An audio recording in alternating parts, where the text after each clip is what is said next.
Welcome to the Hoboken Historical Museum. My name is Danny Schott. I happen to be poet in residence of this place.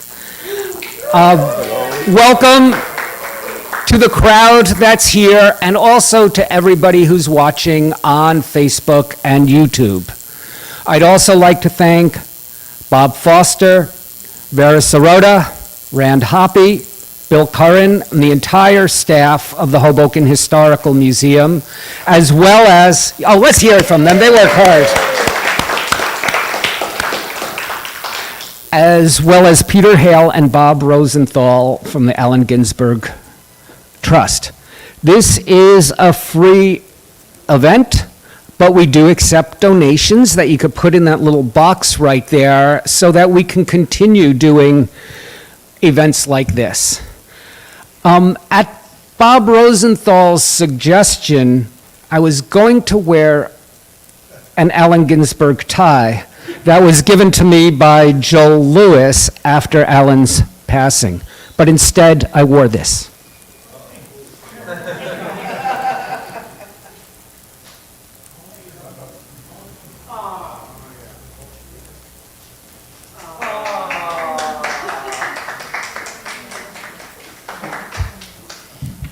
Okay, so we're doing an Allen Ginsberg event. Why?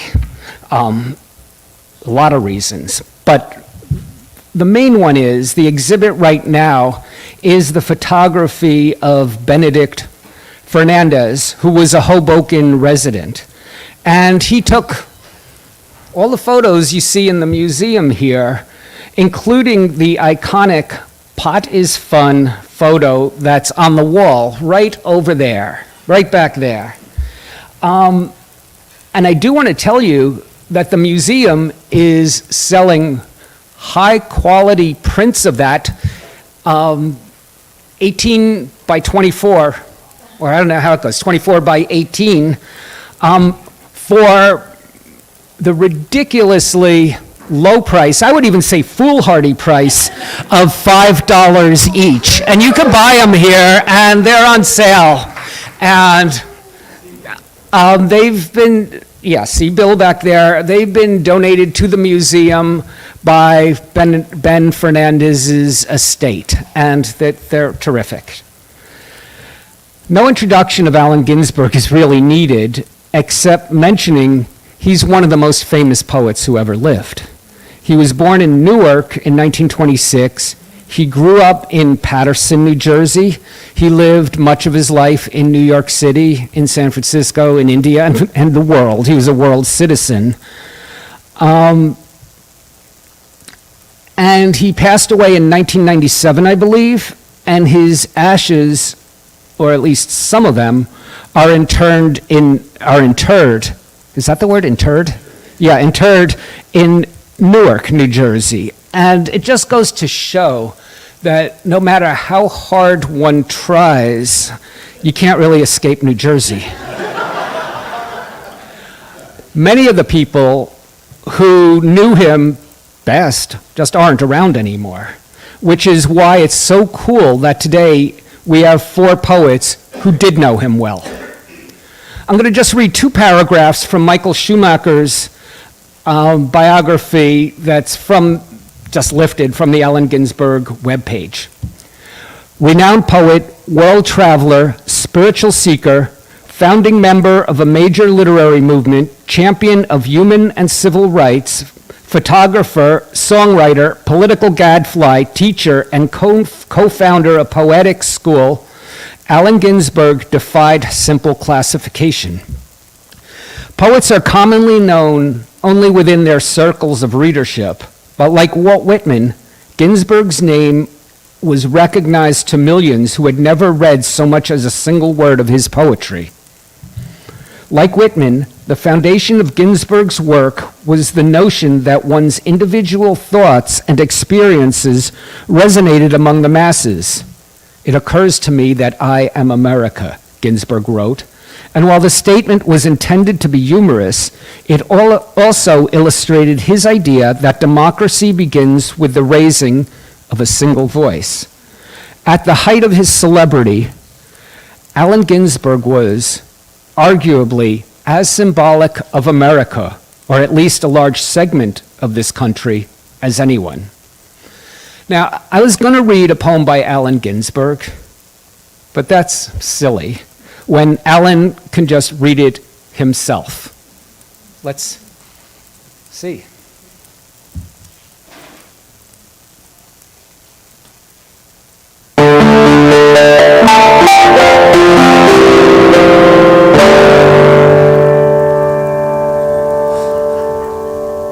I was living out in California, got up middle of the night and went to get some milk.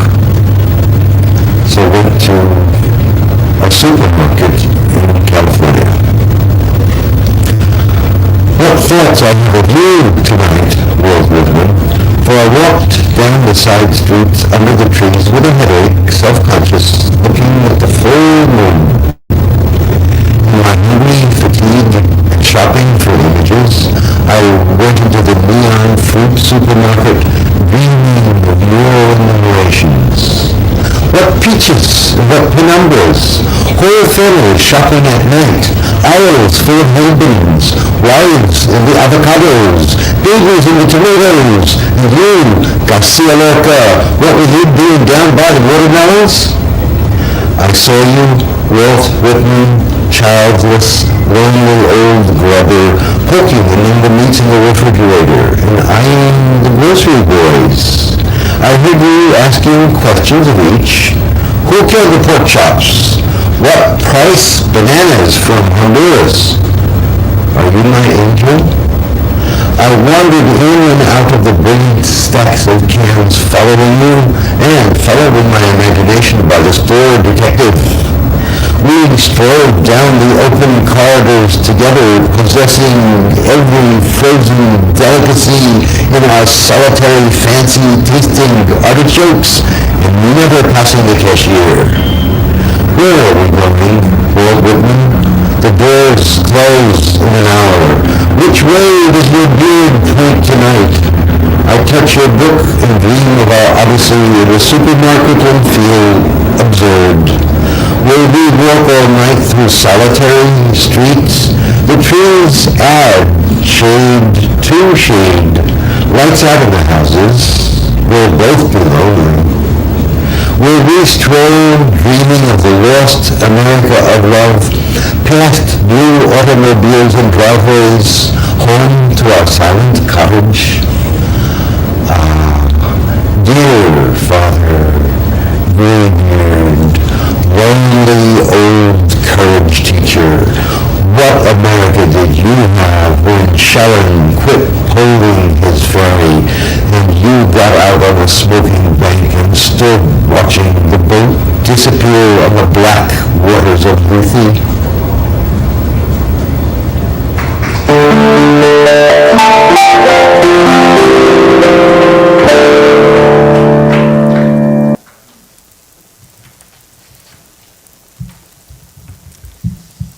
Now, of course, I'm not going to let an event like this go by and not read a poem. This, admittedly, is not my best work, but I have a deep fondness for this poem because I wrote it, collaborated on it, with Bayonne's own beat poet, Herschel Silverman, who was an admirer and friend of Allen's. And it's just my way of bringing Hirsch into the room with us. Ginsberg's tie. Is this on? Okay. Joe Lewis came over to use my computer, and he brought me some of Allen Ginsberg's ties. Now, I realize Allen had tons of ties that he bought at the Salvation Army for like 10 for $2, and that throughout the city, Allen's former thrift store ties are flapping over torsos of minor poets like myself, looking for a connection to greatness. But I think he actually wore this one because it has coffee or spaghetti or macrobiotic goulash stains embedded within. Oh, America, stained paisley tick-tocks like chevron odes to the open road. America, no ring date for Allen's fame and death. No more red harmonian wailing, who-bomb over Kosovo. No more Ginsbergian wisdom shared as millennium descends. No more Salvation Army used tuxedos worn to literary awards dinners. No more apologies from Neil, Peter, Gregory over suitcases left unopened in Bayonne attics. No more words of praise, no ars poetica. To wear this yellow pattern, I had to wear a black shirt because it doesn't match too many clothes I own. Perhaps this tie would look best mounted on the wall of the old Cedar Tavern, then tied around the neck of any living human being. Could this be Jim Dine's pop art painted tie, a Peter Max or Jasper Johns? No, I'm afraid not. It's a Christian Dior made of all silk woven in Italy, it says on the back. Allen, when did you wear this tie? What reading, what photo, what honor, what immortal hand or eye, what day in the life of a poet? When we meet in Buddha heaven or Christian hell, this tie I will return, I promise, I'm only borrowing it. The tie as symbol, structural member, fastening life's framework together, receiving tensile strength, a tie, a symbol, a phallus, a palace of candor and metaphor, lusty Catullus, morning sun, burst of color, a teacher, a brother, long-lost mother, this tie around my neck, tonight I die, this tie. And that was for Herschel Silverman. Okay, let's get on with the show. Let me ask a question. Has Leanne Brown made her way here? Well, Leanne, you're first. Come on up. I'm glad to have you here. Let me tell you a little bit about Leanne Brown as she's making her way up. She is grateful to have encountered Allen Ginsberg in 1985 when she made a pilgrimage to Naropa Institute to study poetry and met many of her long-time life thought word companions there. She is the author of 5 books of poetry, many collaborative works, and loves to perform her work, which often rises into song. Recent work can be found in Hot Pink Magazine, Dissonare, Queen's English, MP3 Poetry, Philosophy, Performativity, Threefold, and Oh You Nameless and Unnamed Ridges, a collaboration with the late Bernadette Mayer. She recently appeared as a vision in Michael McClure's Spider Rabbit, edits Tender Buttons Press, curates poetry events at Torn Page, teaches at St. John's University in New York City, and is a visiting faculty member of Naropa's University Summer Poetics program. Let's have a nice, warm Hoboken welcome to Leanne Brown.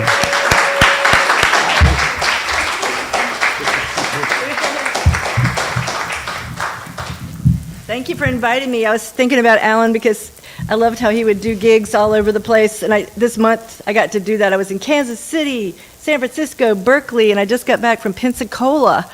So I've had quite a February of reading poetry to people, and I love when people make time and space for poetry in their day. Allen gave me many gifts. One of them was that what he mentioned, like, playing with song and poetry. And I wanted to start with just a few of the Blake songs that he gave me of his settings that I have in my mind. So they might not be exactly his settings because it's what I remember. But the first, I guess, would be, Little lamb, who made thee?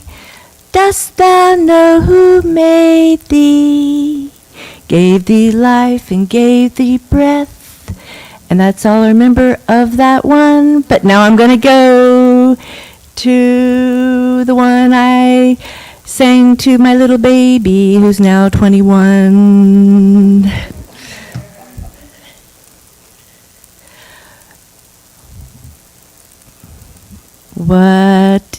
What is it? Oh, I was singing it in the car. Sorry.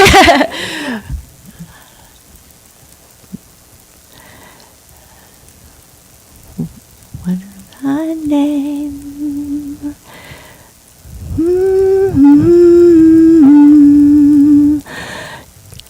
I happy am, joy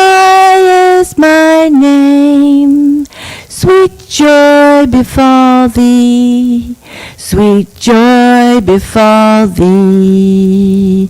Pretty joy, sweet joy, but 2 days old. Sweet joy, I call thee. Thou dost smile, I sing the while. Sweet joy befall thee, sweet joy befall thee.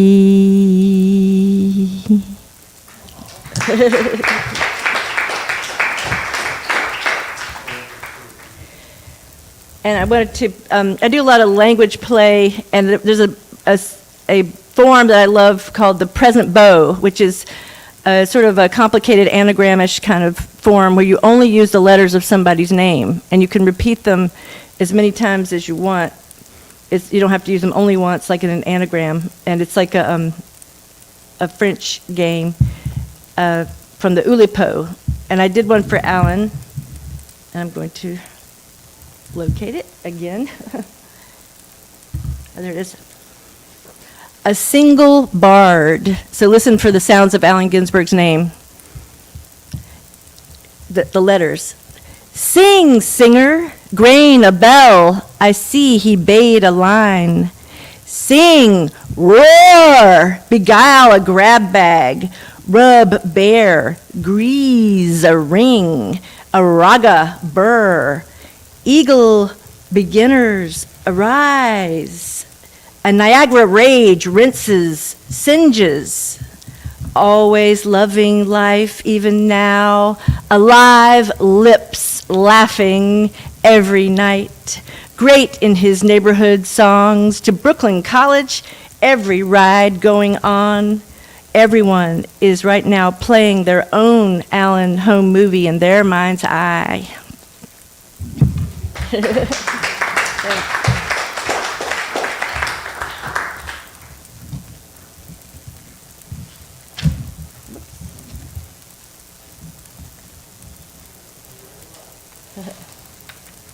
Sorry, I'm a little running from the parking lot. Oh, yeah. I'm being televised, so I should be more composed. Okay. All right, so I've been doing all these sonnets. They're sort of my free-form sonnets, and I'll do a few of those.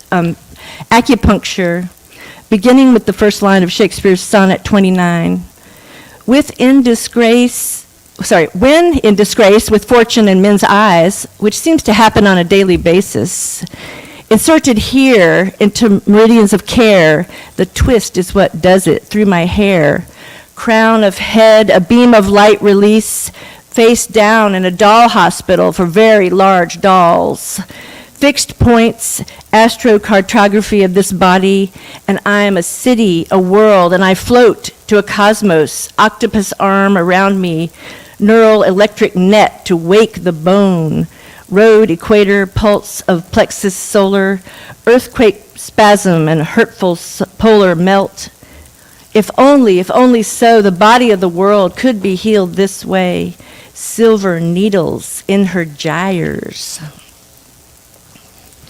And here is sort of a playful mistranslation, homophonic mistranslation of Shakespeare's sonnet number 33. Full many a wild-ass boulevard. Full many a wild-ass boulevard have I been in the midst of city's queenly face, Frenching the night lark eye, the alley's steep, burnished, dire river with earthly experiments, a noun, perchance, the leader skies to side with ugly ribcage sit on his heavenly face, and from the war-torn world his visualite hide. Steal away unqueenly to the west side without grace. Even so, my son one early in the morning did pine, with all trumpeting splinters on the prowl, but out back he has but 1 hour to be mine. The Regina Clout hates making hymns from mean ow. Yeti hymns for dissing my gloves to white distaff, sums of the woods may abstain, whining heavens sums abstaining. It's a little Shakespearean musicality going modern.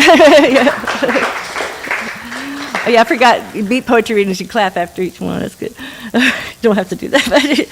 Okay, what else? What's another good one? Here's a translation of Shakespeare's Sonnet 18 into my modern day English. Sonnet 18. Have you ever thought about becoming summer? So this is one, shall I compare these to a summer's day, right? Have you ever thought about becoming summer? No, you're even better. More balmy. Those crazy storms do shake spring's buds, and global hot mouth's contract runs out as we speak. Nowadays, the sun's a time bomb, a cinder in our eye.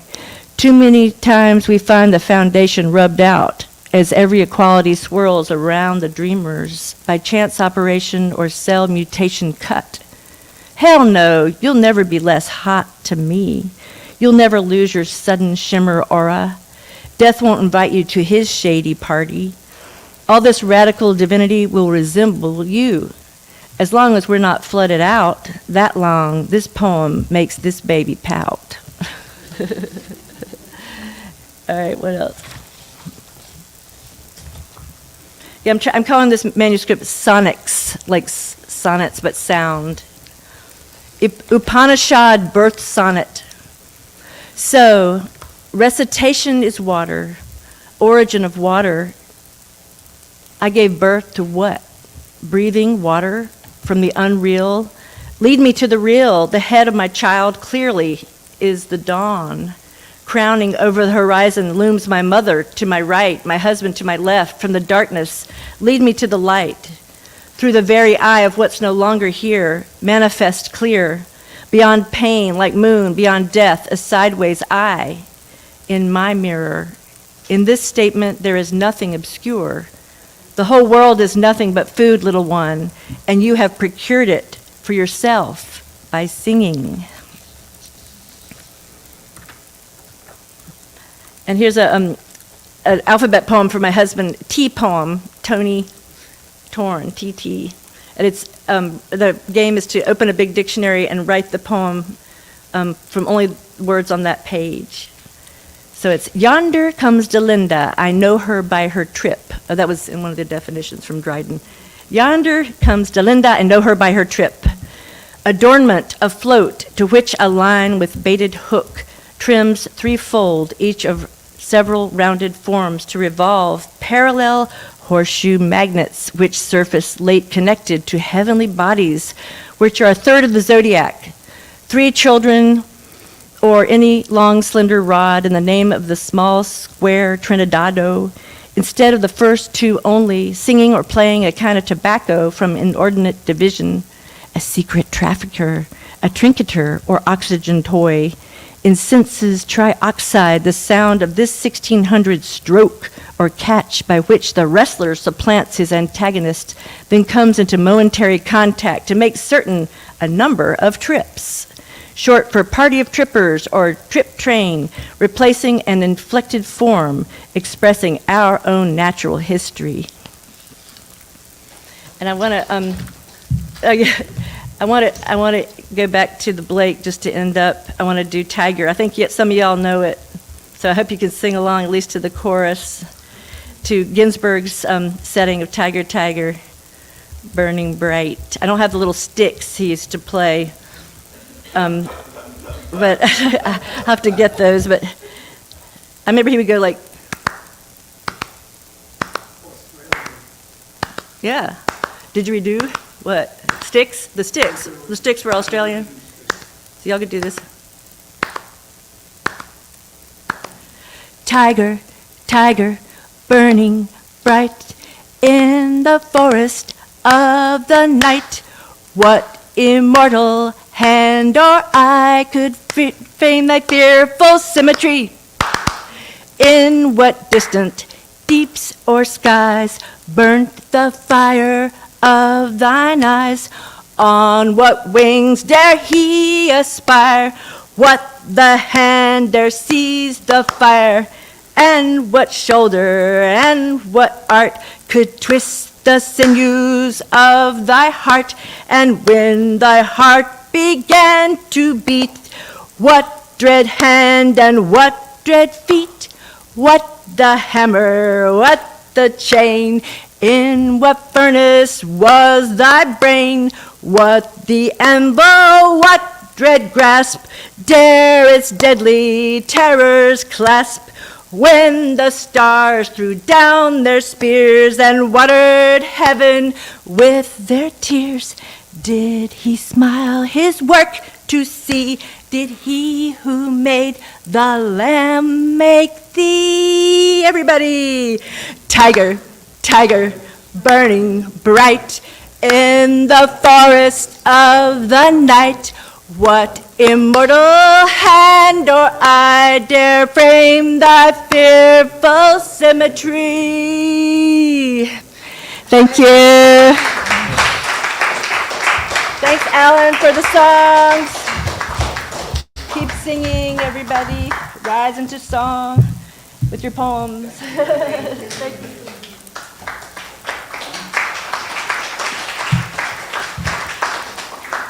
Thank you, Leanne. She misspoke a little bit because she said, oh, it's a beat thing to clap after every poem. It's actually a New Jersey thing. It's what we do here. So feel free to clap spontaneously whenever you want, because that's how we do it here. Bob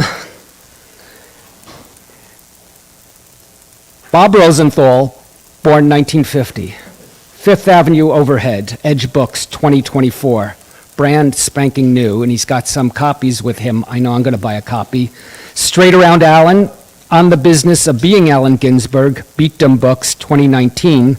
Cleaning Up New York, republished, Little Book Room, 2016.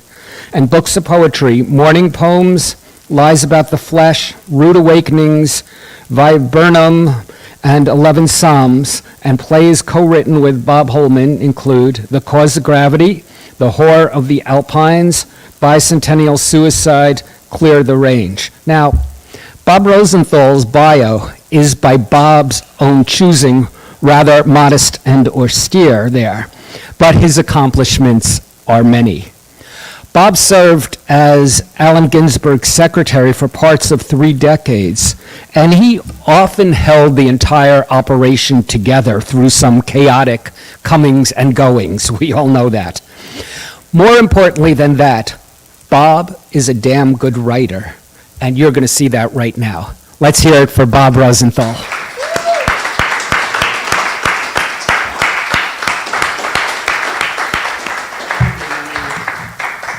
So great to be here in Hoboken today. And Alan would be happy, I'm sure. And this book, my how-to book about Alan, like how to find the Bodhisattva in everybody, my favorite chapter. But I'm going to read some of a chapter about Alan Incorporated, Family and Friends. And each chapter starts with a poem of mine. And since I did not ever show my poetry to Mr. Ginsberg, it's sort of irony that now if you read my book, you have to read my poems.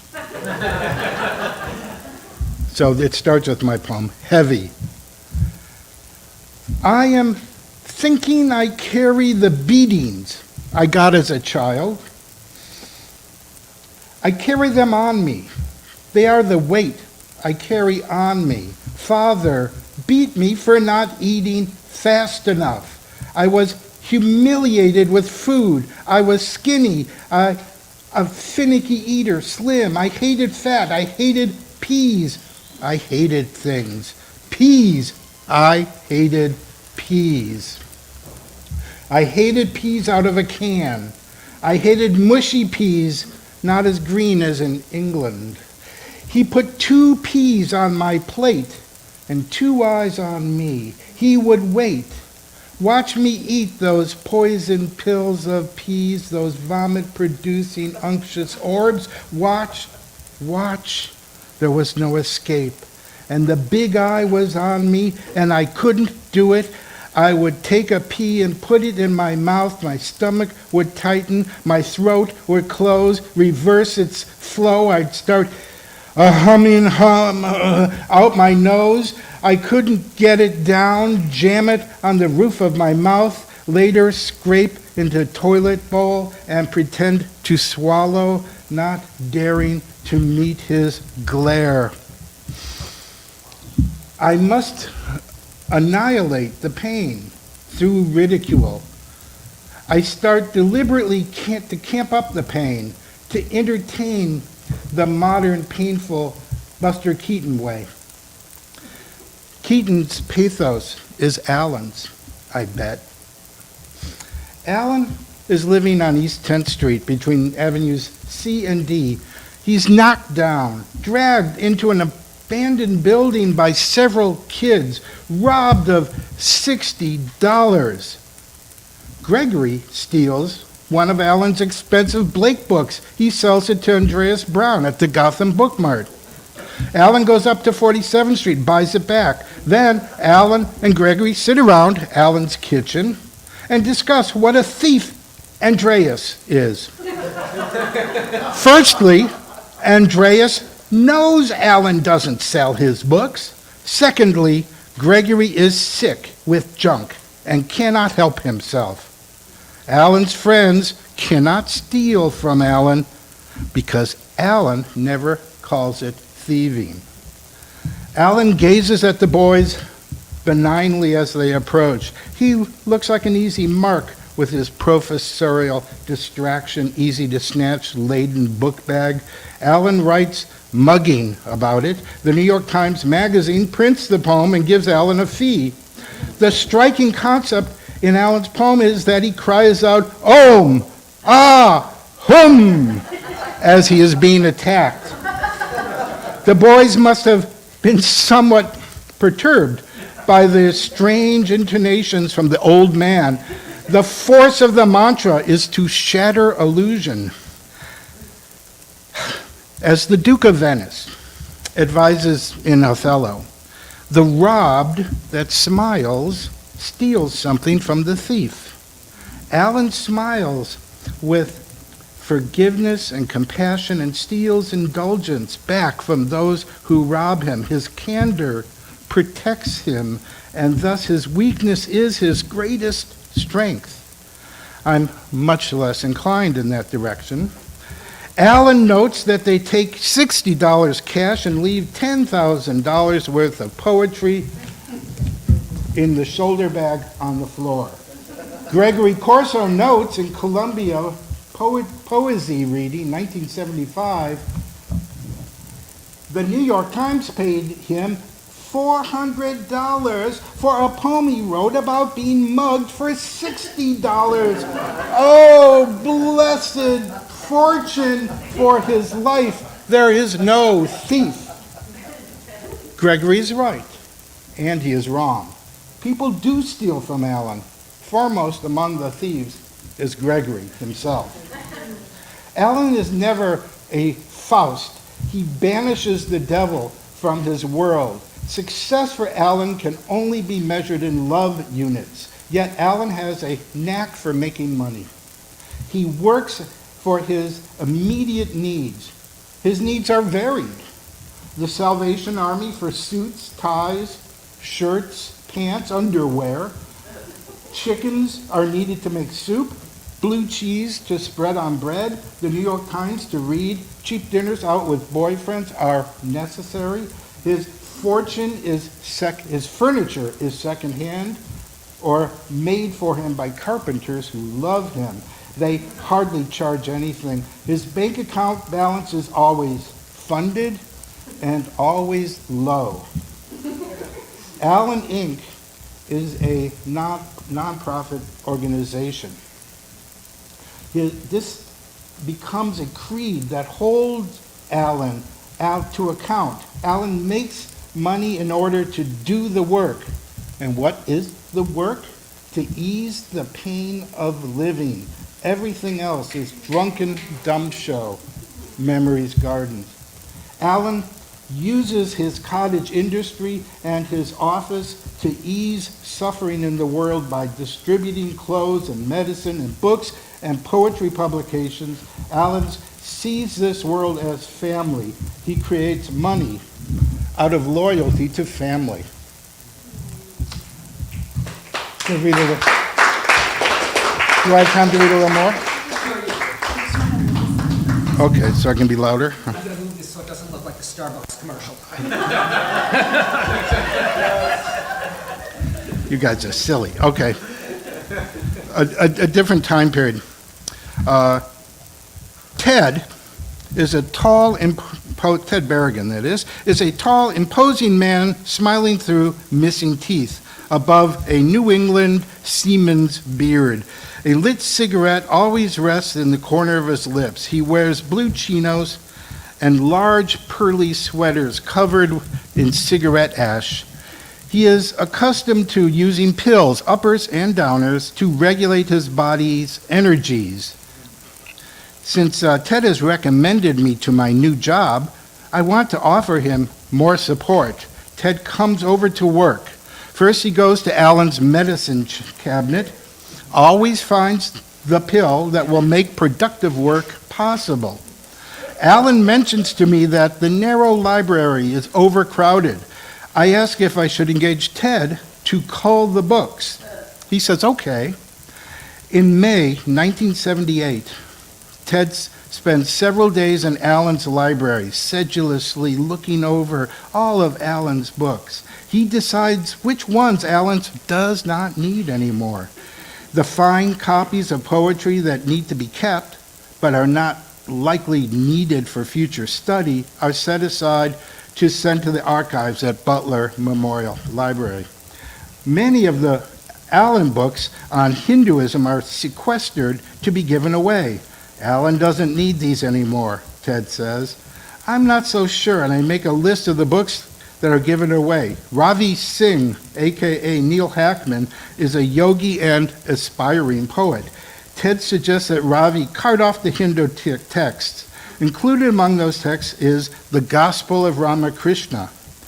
Ted opens up a shelf of new space. The piles of books are off the floor. When Alan comes back to town, he approves the work, but then he notices that the Gospel of Ramakrishna is missing. Then he noted that and instructs me to get it back. I call Ravi, who graciously returns it. The Gospels are transcriptions of teachings of the Bengali yogi saint by M, a singular devotee. M is Ramakrishna's Boswell. Ramakrishna continuously refers to the dangers of, quote, women and gold, euphemistically referring to women as lust and gold as greed. Alan underlines sections of the book that refer to the mula, Sanskrit for root of the spine, but underscores little else.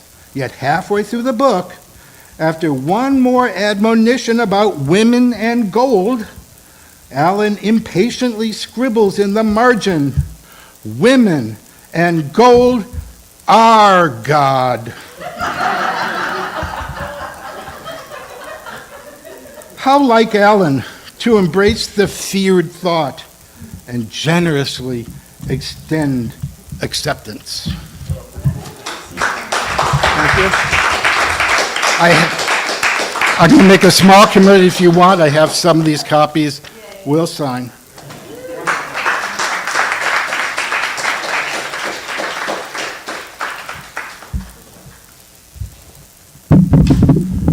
Thank you so much, Bob. One more thing.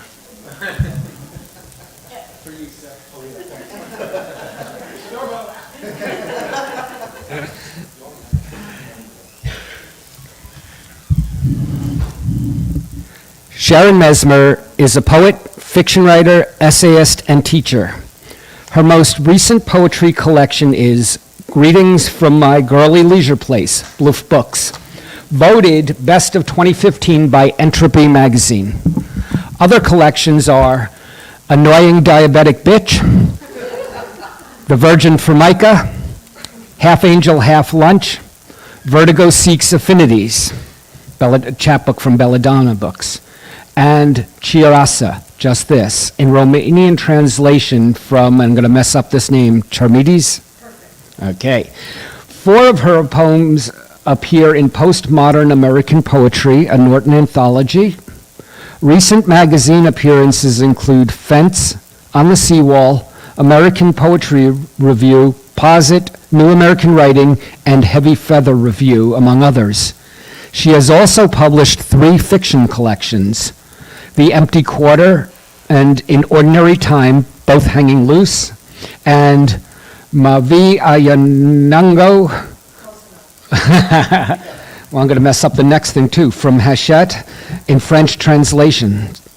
Her essays, reviews, and interviews have appeared in the New York Times, New York Magazine, The Cut, Paris Review, American Poetry Review, Purple, Commonweal, and the Brooklyn Rail, among others. Her awards include a Jerome Foundation Mentoring Award, and I'm going to skip the rest. Let's hear it for Sharon Mesmer.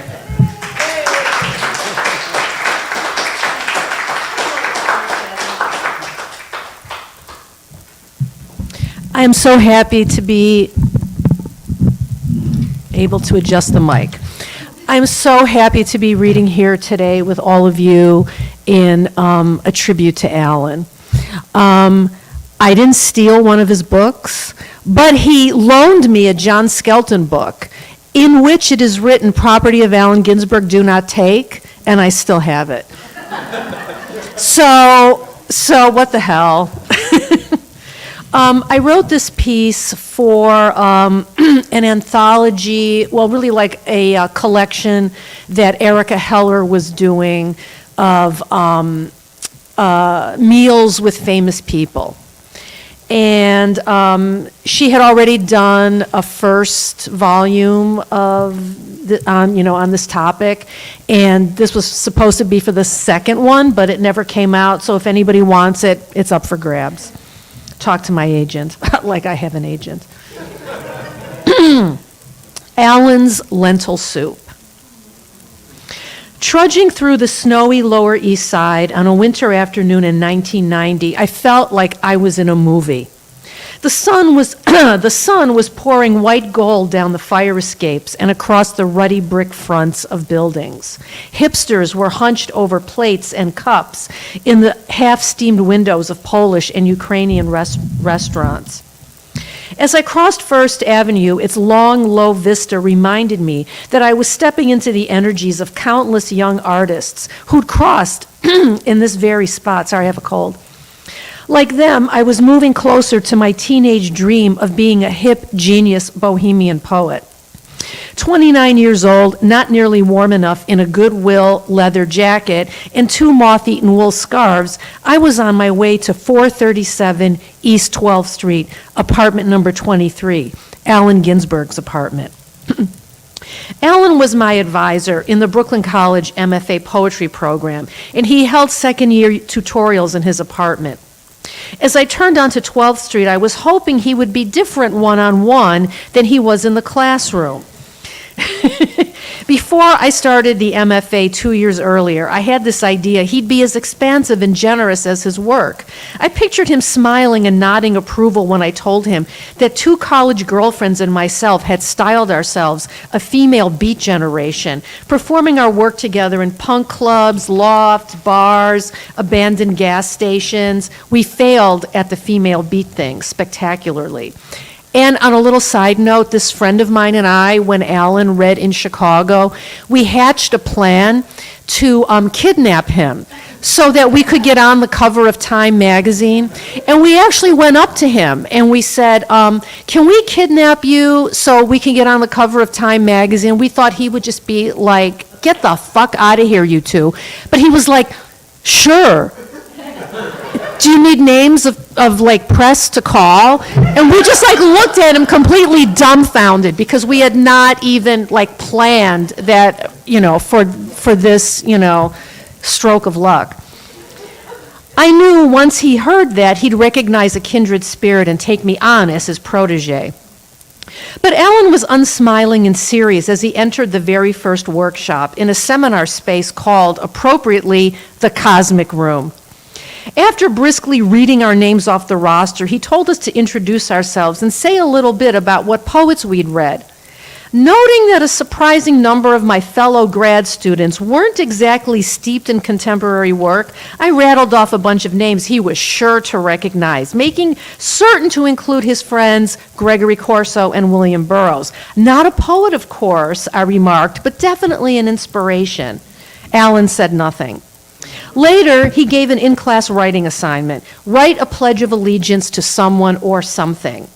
15 minutes later, he called on Jeffrey, who proudly read his pledge to gay and lesbian poets, naming his favorites. Fuck, I thought. Alan's gonna love this and totally gloss over me. After Jeffrey finished, Alan said, "That's not very good, is it?" It's just a list.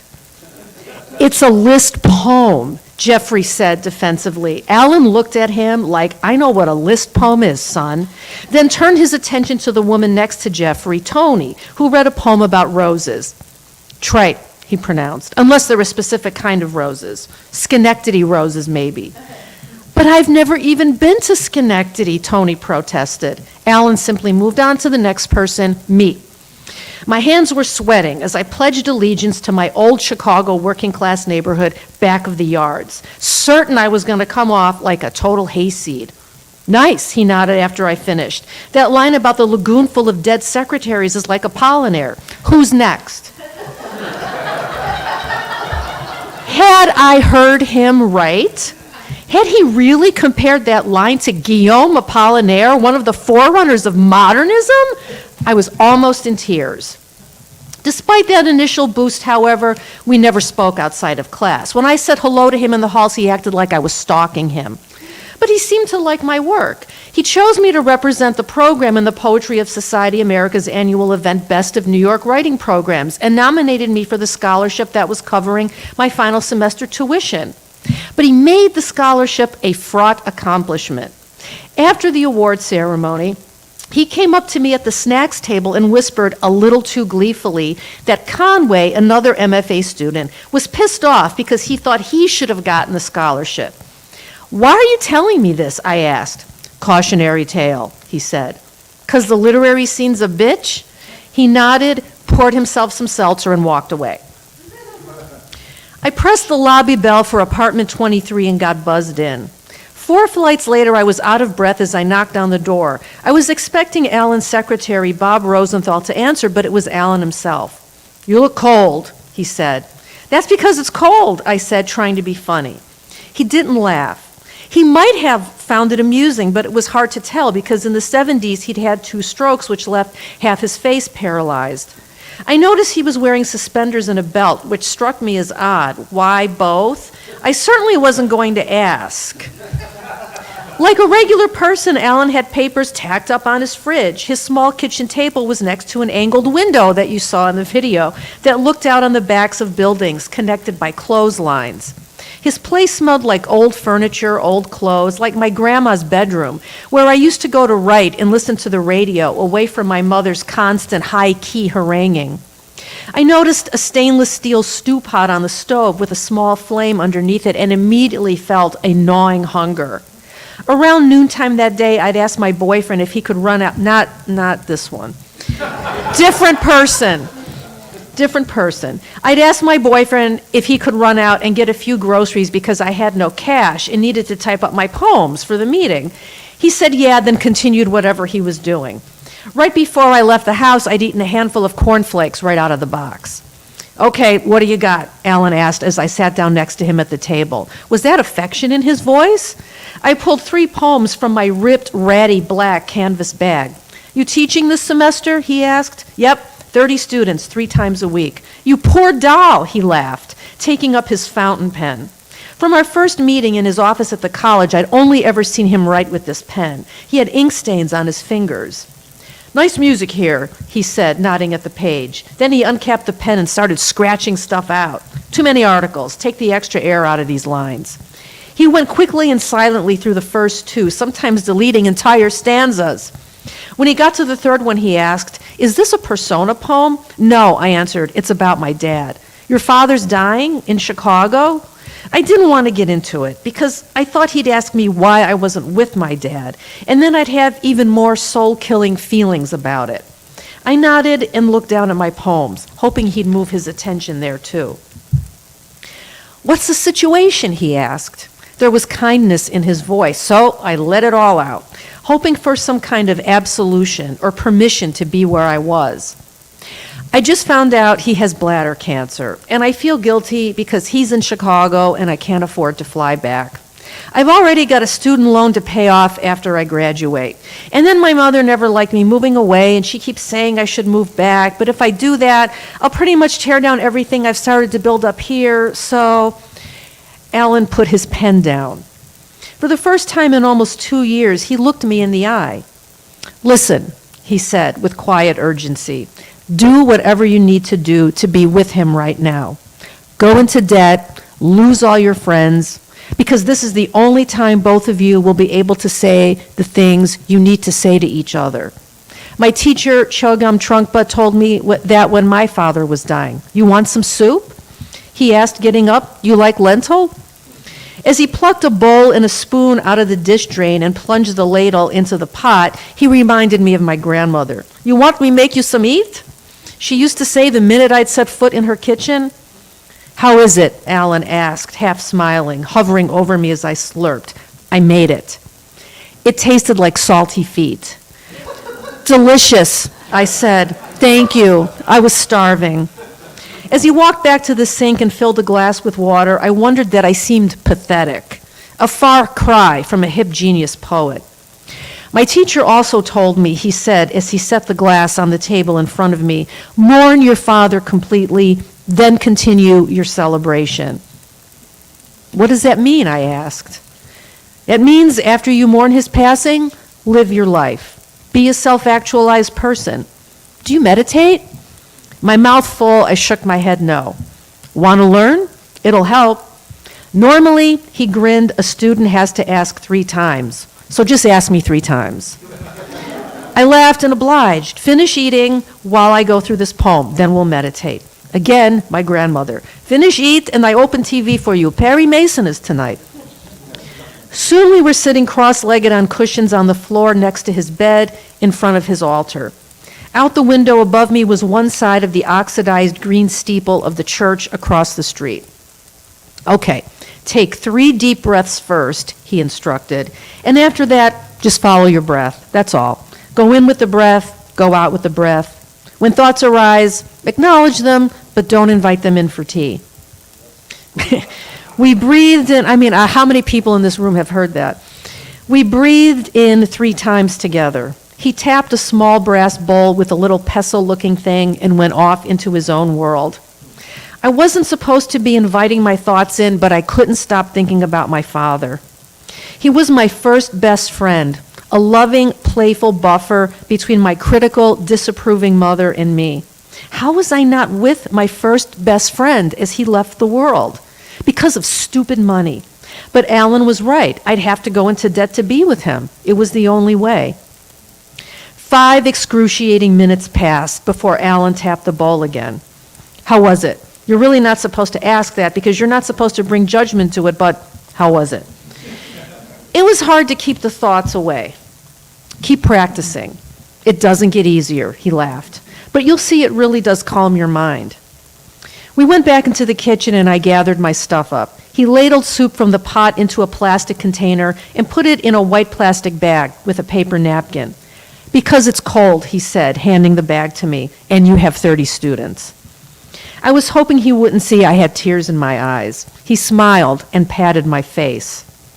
The next day at school, I signed up for a credit card at a table in the bookstore. When spring break came around, I was back in Chicago. As soon as I set foot in the house, my mother said, "He's not great today. Hey, you ready to move back home?" As I walked toward my dad's room, I steeled myself for a skeleton ravaged by cancer. I wasn't far off. He was in a hospital bed with tubes coming out of his body. His hair had gone from salt and pepper to white. As I sat down at the edge of the bed, he smiled. "Now I got my Sharon by me," he said. That's how he used to introduce me to people, my Sharon. Even when I was 18 and taller than he was, I'd forgotten that. One evening as I was on my way to the bathroom, he called me in. Listen, he said, your mother and I put your name on the deed to the house. So remember, you always got a place to live. And you don't have to live here either. Buy your own place somewhere. Get a house way out in the country. When I was a kid, he loved to take us for long drives after dinner, and we'd always end up on the empty edges of unincorporated suburbs. Often he'd point to a big house, sitting by itself surrounded by trees, and say wistfully that if he could afford it, we'd be living in a house like that, way out in the country. Back then, we lived in a 4-room apartment upstairs from my grandmother, in the 2-flat my great-grandfather, a carpenter, had built when he first came to this country from Poland. My parents were able to move to the house they lived in now because my uncle, my mom's brother, had left her some money when he died. Or buy a house in New York, he continued. You stay in that New York for as long as it takes and become a big writer. Set your mind to it. Don't let nothing or nobody interfere. He motioned me to come closer and whispered, I heard Mama telling you to move back. You don't have to do that. Even though I never said anything, he knew I needed to hear it, to have his blessing. Would that have happened if I'd been so worried about going into debt that I never went back to see him? In that moment, I was grateful to Alan and my father. My dad died 5 months later. I was able to see him twice before he passed. I never meditated. I did go into debt, but I paid it off after my mom died and I sold the house. With the rest, I bought a house way out in the country, a place I knew Dad would like, a place where I'm writing this piece about him right now and Alan. And when I write in this house, my dad and I are sharing Alan's lentil soup.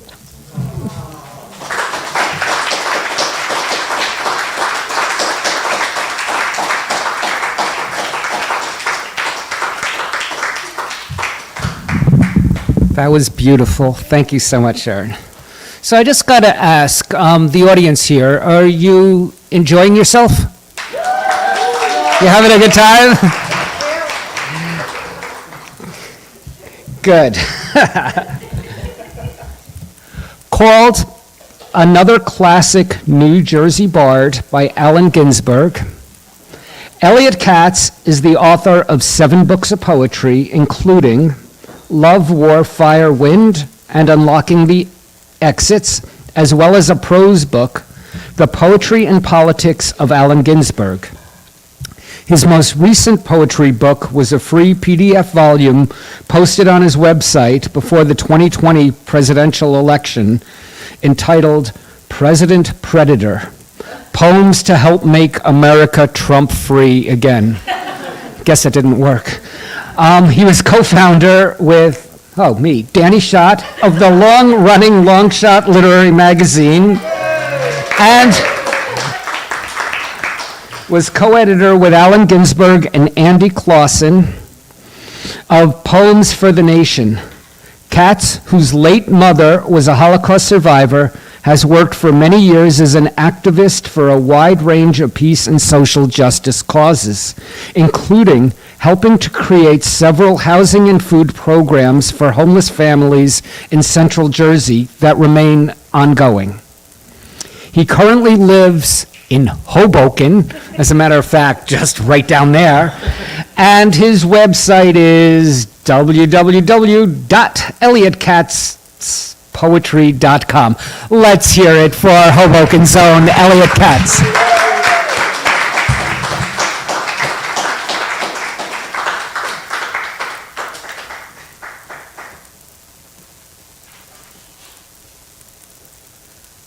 Advertisement for clear cuts.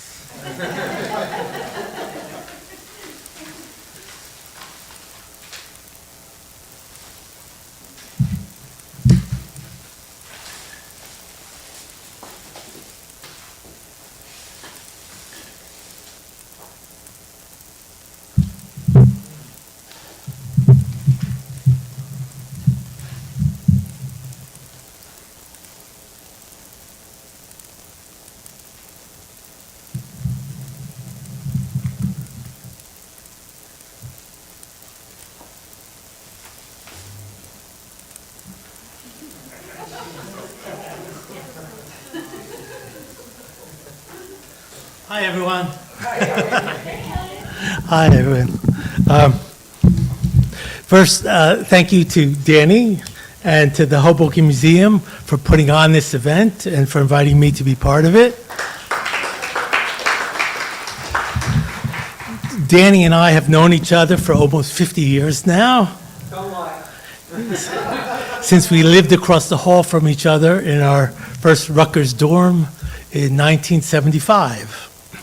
And then we were roommates on Gilden Street in New Brunswick, where we were sitting on our front porch the night Alan was scheduled to do a reading at Rutgers, and where we both met Allen Ginsberg at the same time in 1976, when Alan pulled up in a cab with his father's manuscripts in boxes that have been stored for years at the Rutgers University Library, and we helped him take those boxes out of the cab and bring them into the apartment of Kevin Hayes, who lived across the street from us and was organizing the reading.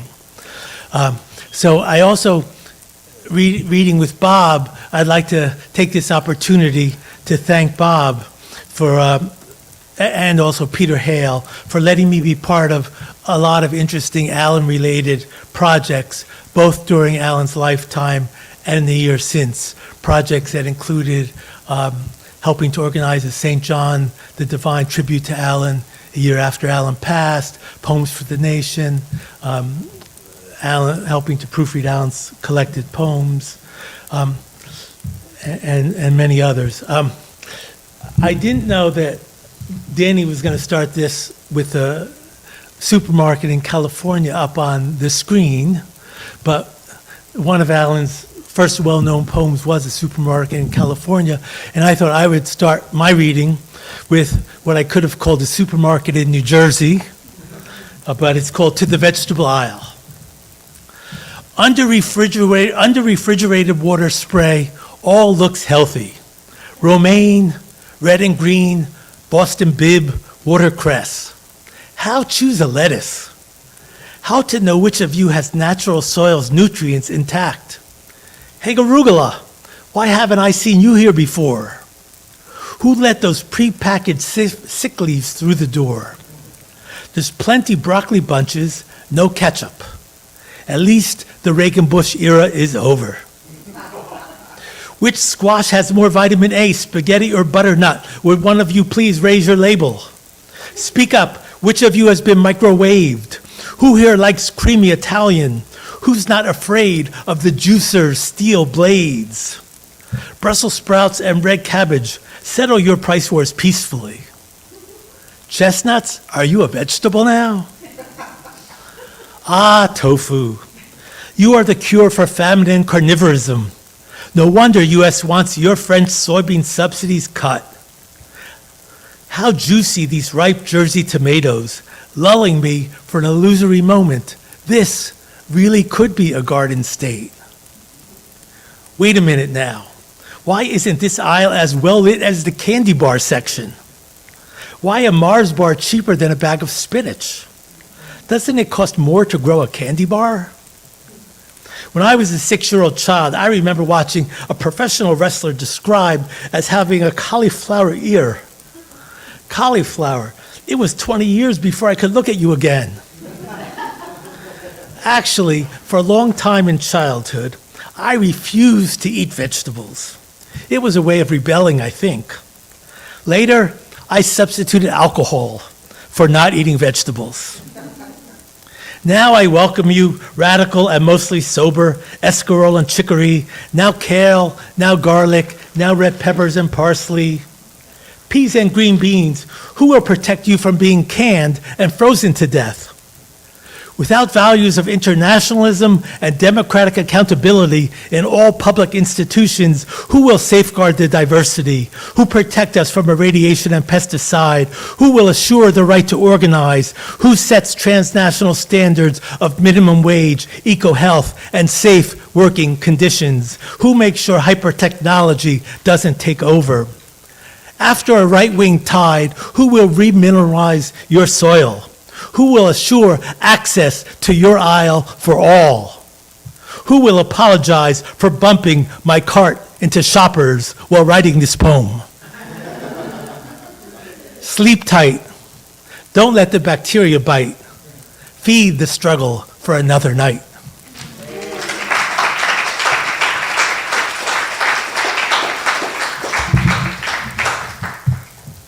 Allen Ginsberg was a generous, longtime poetry and activist friend.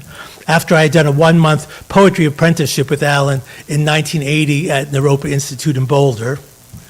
In 2016, I published a book with Beaton Books, the same publisher as Bob has, on Allen's poetry and politics. And I'm going to read just a few short paragraphs from that book, and then I'm going to read an elegy that I wrote for Allen.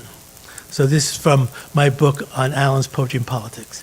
In both his poetry and his life, Allen Ginsberg was one of the most politically engaged writers of his era.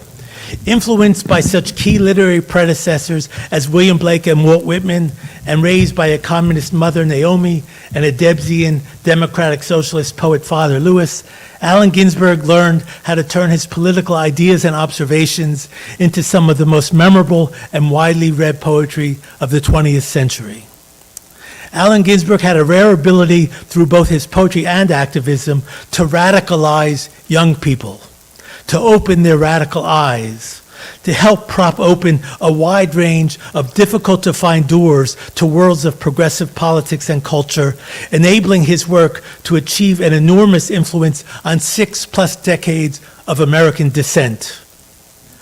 Ever since 9/11, we have moved back toward a time somewhat like the era Ginsberg described in Wichita Vortex Sutra, when almost all our language has been taxed by war. In an era filled with too much military conflict, regressive economic policies, and the backsliding of civil liberties, the legacy of Allen Ginsberg remains as important as ever. If one is to have a positive impact as a political poet, it helps to have written verse that would inspire large numbers of readers. And in Allen Ginsberg's best works, we find strengths seldom equaled in American poetry: a dazzling and comprehensive poetic imagination, a unique mixture of humor and information, a principled and radical historical engagement, an inventive prophetic voice and singular ear, a sophisticated extension of wide-ranging poetic traditions, and energetic yearnings for healthier human possibilities.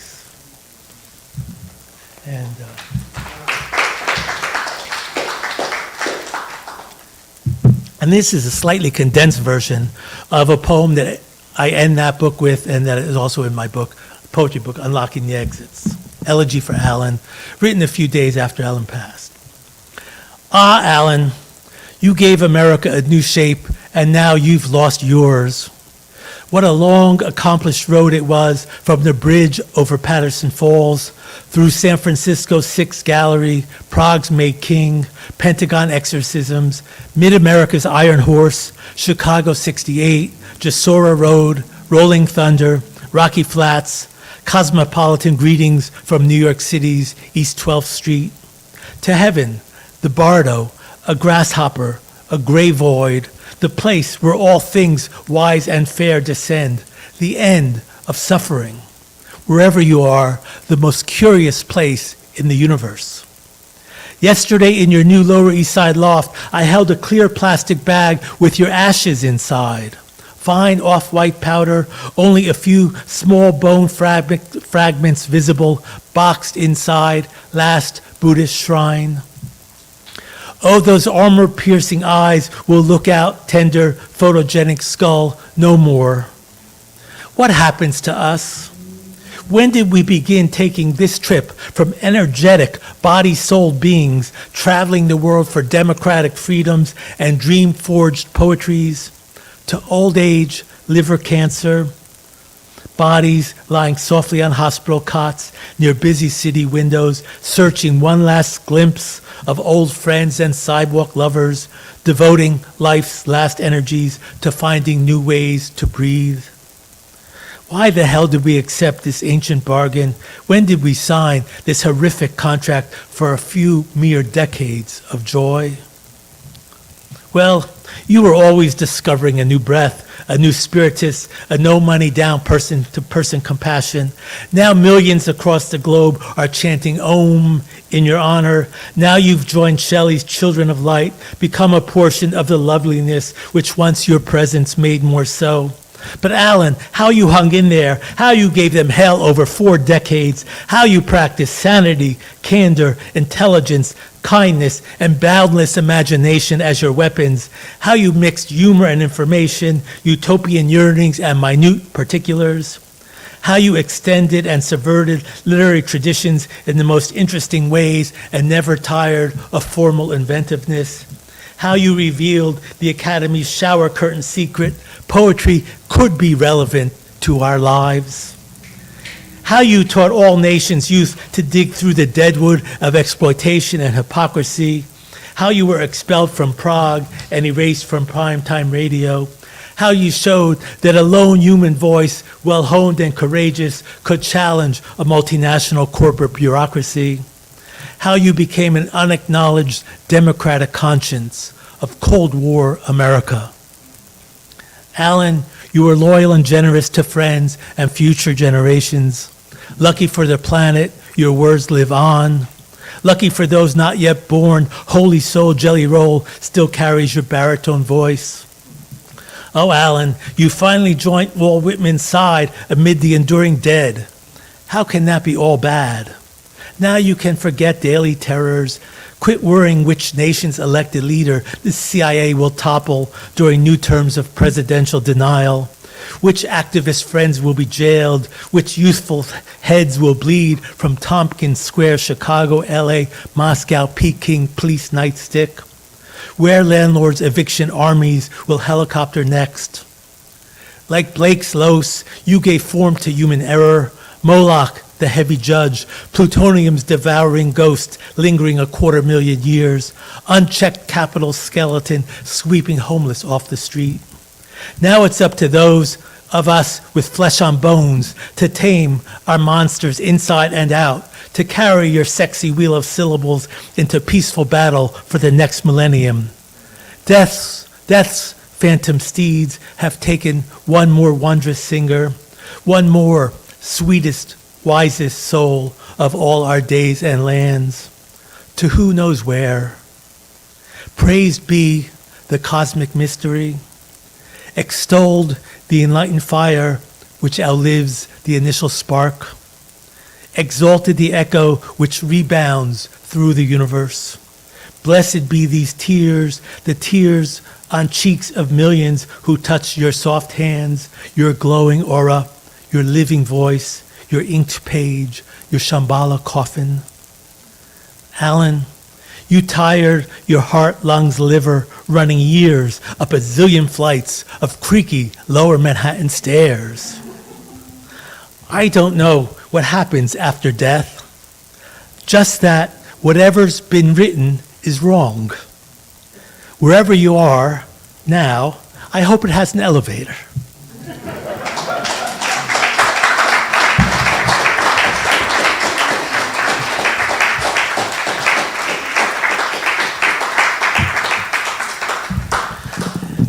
Whose side is God on?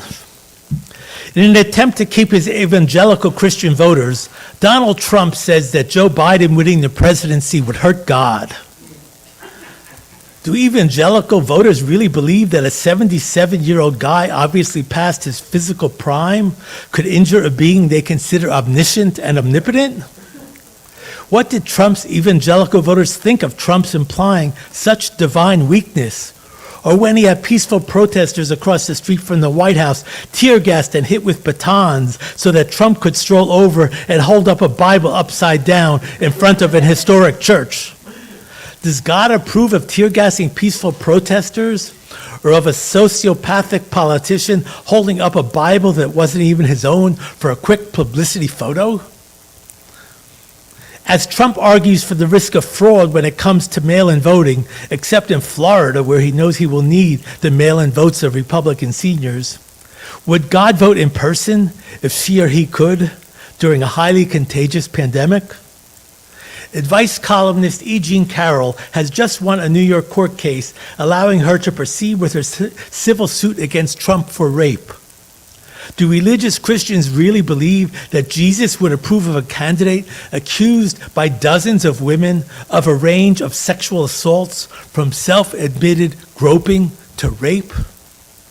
Everything I've read in the Old and New Testaments, from the Golden Rule to Jesus' preaching of compassion and mercy, argues against the malicious selfishness of Trumpian right-wing policies, whether economic, ecological, or racist, or when it comes to his desire to build a new generation of earth-destructive nukes. As a longtime atheist, I believe that I know what God would want better than most evangelicals. And it's sure as hell or no hell isn't Trump.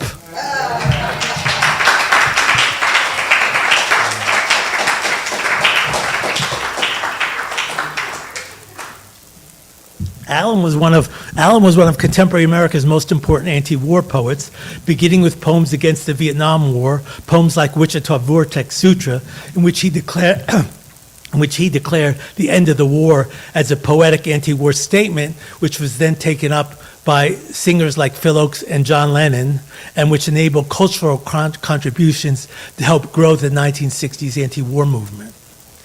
Allen also wrote poems against Reagan-era U.S. support for far-right forces in Central America, against the 1991 U.S. war in Iraq, and he wrote a great poem, Yahweh and Allah Battle, against the seemingly endless wars in the Middle East. Intentional attacks against civilians are war crimes no matter whether Hamas or the Israeli military initiates those attacks. After the terrible October 7th Hamas attacks that killed 1,200 Israelis, mostly civilians, and then the terrible over-the-line Israeli military retaliation that has so far killed over 30,000 Gazans, including over 12,000 children, I've been writing a lot of poems against this current war and calling for a ceasefire, the release of the hostages, and a two-state solution.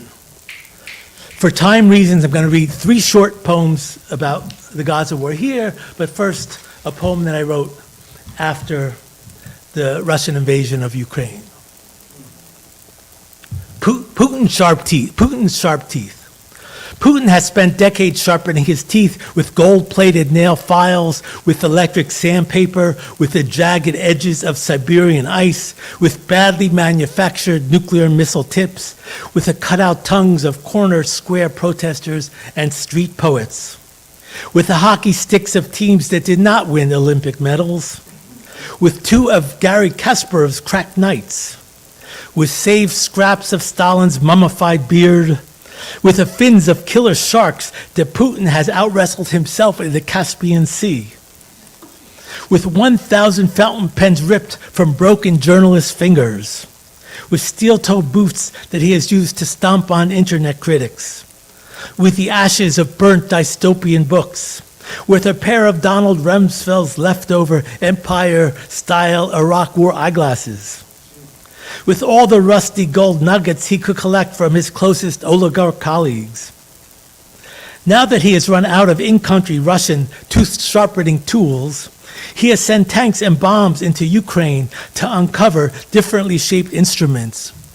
It's outrageous, the cruel things leaders can do when they believe their teeth are never sharp enough.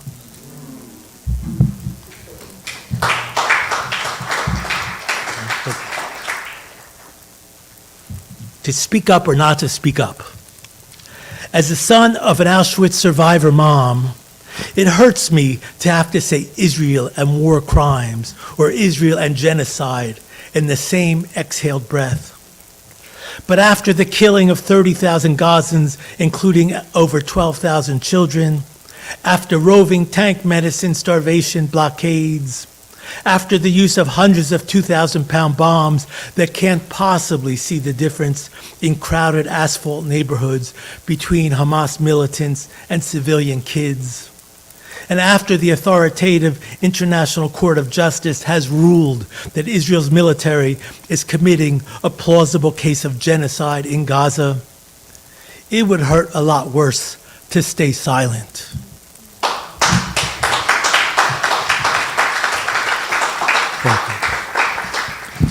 It's about representation. Someone asked why I've written so many poems about this war.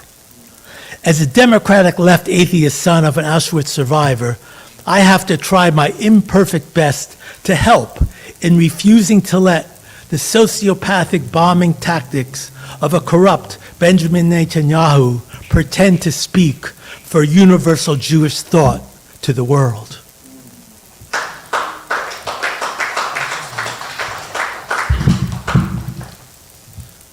Imagine again, after John Lennon, imagine a demilitarized Middle East.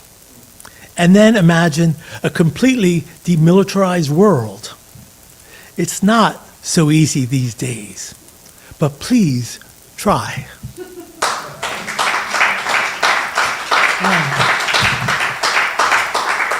And my last poem. A few others have mentioned this already, including Sharon, just a few minutes ago. But when I first went to Naropa in 1980, Alan taught me to meditate, which I haven't done since then often enough. It does help me too, but I still don't do it often. But so I thought I would end my poem, I thought I would end my reading with a kind of love, meditation, politics poem written in Canada's boreal forest, where my partner Vivian worked over 20 summers as a fire lookout. This is called From Nose Mountain, Love Poem for XMB81. We light a cedar incense stick and face out the cabin window and glass front door to meditate. Dharma the cat goes to the door, stands on her back paws, and looks outside too. Is it coincidence, or is she trying to understand the picture we are viewing? Or perhaps fulfilling her name's sake and joining us in a reflective journey? Last year, Dharma was a light, rambunctious kitten darting with sharp paws one end of cabin to other, running reckless outside after hares twice her size. This year, she is calmer, almost full grown, and glides slowly. This year, looking down Nose Mountain's ridge, it's easy to see the clear cuts have grown larger and come closer to the mountain. It is we, not the gods, responsible to keep this earth happily supporting human and other animal life. The fireweeds and paintbrushes are sprouting flowers, purple, blue, yellow, orange. While below the border, a U.S. president and his hack Congress are sending our ecological work shoes through a military-made conveyor belt toward the boardroom paper shredder. In preparation for 2 political party conventions, the dogs of Iowa have been put on a daily prescription of amphetamine pills. A pimple unique as a snowflake or fingerprint has been made to grow on the nose of anyone living left of center Chicago or New York. The unfinished, unworkable Star Wars laser system has been turned inward, where it can read anti-Bush bumper stickers traveling at speeds up to 212 political miles per hour. My love, even though I might complain a bit about the bites, I would walk through miles of West Nile infected mosquitoes to reach you. I would outrun the mountain lions, beat the bears in an arm wrestle contest, make the oil rigs stop their drilling so I can hear your breath at night and hold you again after too many weeks of sleepless, solitary dawns. XMB81, can you hear me on heaven's radio? I am calling you from the innermost part of my being, where the vocal cords speak in a volume we know but cannot hear, in a language that has been used since the first great meteor arrived. There are fundamentalists born in every nation on this feverish planet, memorizing false righteousness and uttering fake compassion. This year, the conventions will go as well as conventions will go. New York City will see passionate protests and overzealous arrests. We will work for Democrats in November. As the later Abby Hoffman used to say, sometimes it really is better to have the lesser of two evils than the evil of two lessers. It will be another 20 years before elected officials provide a political solution. 50 before they answer to humane needs. And heaven? What is heaven? Only those remnants we can rescue from the extremists' claws.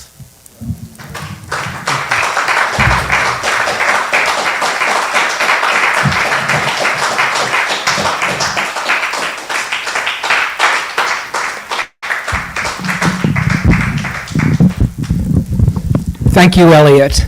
I'd like to again thank the Hoboken Museum for doing events like this.